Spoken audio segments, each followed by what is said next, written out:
Hey all, what's going on? It's John here in the Crude Oil Garage. Today we're going to be doing an oil change on a 2019 Harley Davidson Sportster 48 right here. It's pretty cool. Check that out. Got it up here on the Ultimate Cycle Lift. Got my custom made oil change cart right here. Everything's going to drain right out, right into the drain right there, down into the containers. Makes it nice and easy on the oil changes. So we're going to get to it right now.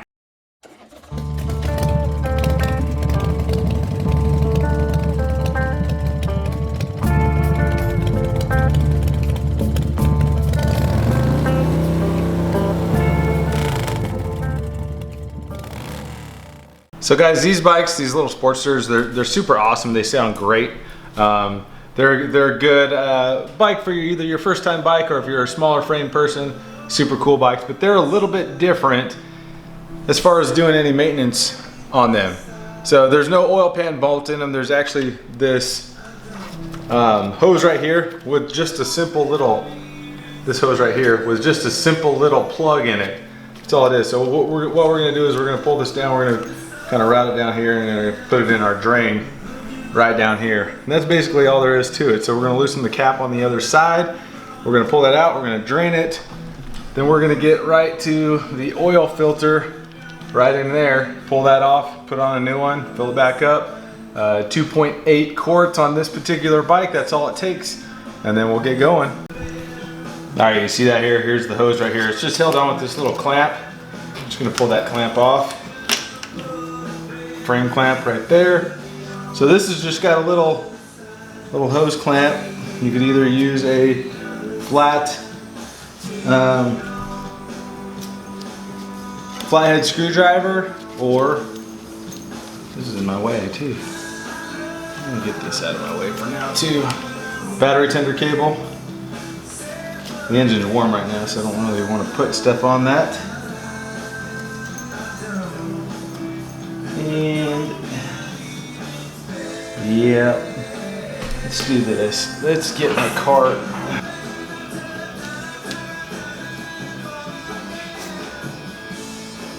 These little nut drivers, these are way better than using a flathead screwdriver.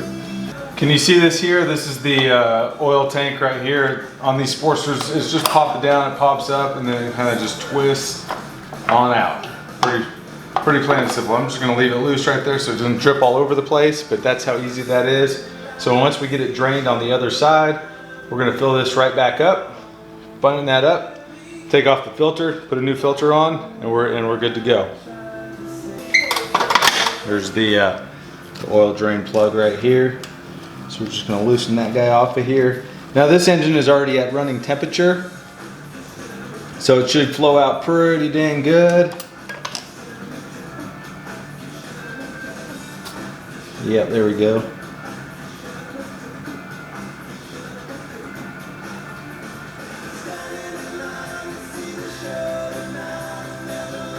I'll just hold it because it'll squirt all over the place if I don't. Yep, nice and easy. You like that?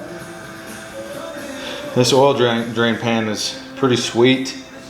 Doing it yourself in your garage, a lot less hassle, and it's just filling up that. Yeah, that one's due for a good old emptying here in a minute. This should be the last change on that bucket. Those hold, they hold about 3 gallons down there each. So give that a second. I'll get a wrench on this guy, and that one's hot too. Now some guys like to run the engine to purge the rest of this out. I don't like doing that necessarily without the right scavenger tool. Those are 100% oil changes. They're still possible to do, but we're not going to do that on this one. We're just doing a standard change on this one. This is what the customer wanted, just a standard change. So this one's pretty simple. It's nice because all you do is just with a little nut driver to loosen that up, and we're good to go. So we're going to plug that guy back right back up. And nut driver, tighten that guy back up. Yeah, usually on the big twins or the Milwaukee 8s or whatever, you've got that oil drain bolt, and then your nuts get all greasy, or your oil drain bolt gets all greasy. You know what I mean? I mean, I handle greasy nuts quite often. So on the bikes, that is. And we're just going to stick this guy There's a little butt plug. Just make sure it's tight in there, that butt plug is not coming out. Right back up where we got it. Take your clip and just push it right back on, up and out of your way. That's it. So this one, we're gonna put this right back on where we got it. It's just so it doesn't flop all over the places the way they had it. That's that on that side. So I've been just using one of these oil filter wrenches. They're good for, this one's got the cutout because on some of the baggers there's a lot of electrical connections that are going in right here. So this works great for both, really. These are a lot easier to get to on these Sporties though. Sometimes they're better to use them without the extensions, because that extension sometimes has a swivel head on it, which this one does.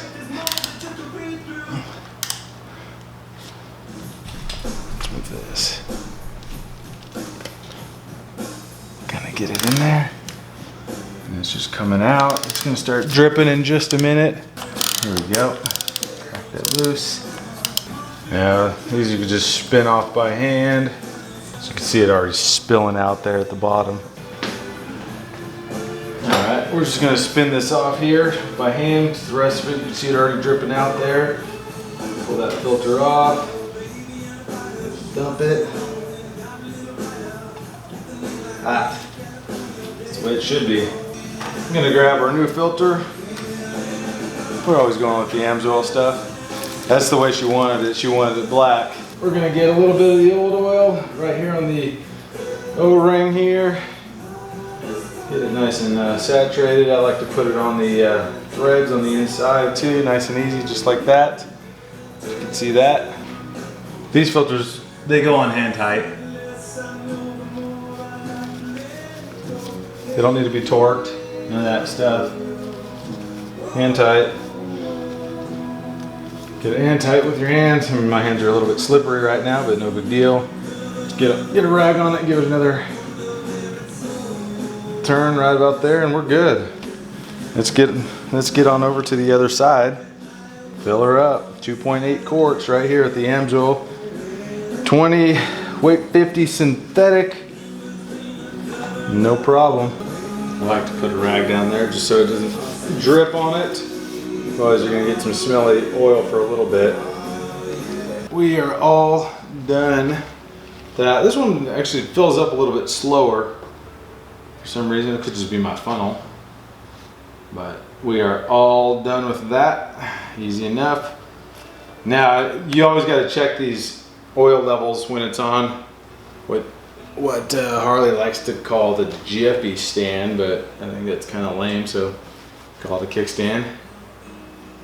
We're gonna just make sure we don't get all the drips off of this. Let's clean up this frame just a little. It's filthy. Look at that. No, that's all right. Not bad. Not bad. We just put the cap back in. It drops in and just drops in there.